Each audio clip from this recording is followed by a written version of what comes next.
No niin, kuvauksen aihe on saatu kalan saalis, eli jotta ei jää kala jutuksi, niin meillä on tämmönen hauki. Hauki on jo punnittu ja sillä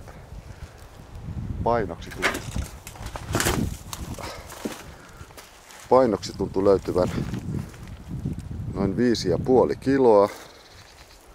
Ja niin kuin näkyy, niin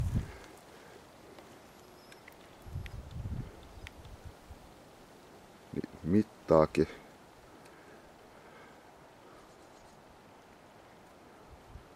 on semmoset 91,5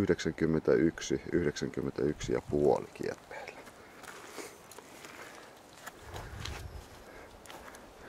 Hirveä peto. Karmea taistelu oli, että saatiin rantaan. Ja melkein vielä karmeampi taistelu, että jakso kantaa sen tähän perkuupaikalle.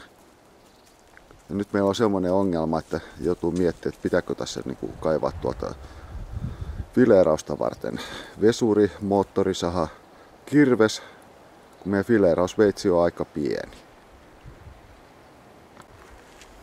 Eli nyt siinä on meidän kalapiikki ja fileerausveitsi. Tässä on semmoinen ongelma, että toi on niin hintelä toi veitsi, että veikkaan, että selkäruotoja ei saa poikki. Ja siksi toisekseen veitsin mittaa jo muutenkin terä edes niinku käytännössä kiikun kaaku voisi yltää niinku läpi, eli terähalkasia suurin piirtein sama kuin hauen halkasia. Et kunnon väkäleuka se on, siellä näkyy sentin mittaista hammastakin ja olisi kiva kun iskisi pohkeeseen tommoset. Eli Vaanjärven tappajahauki tässä.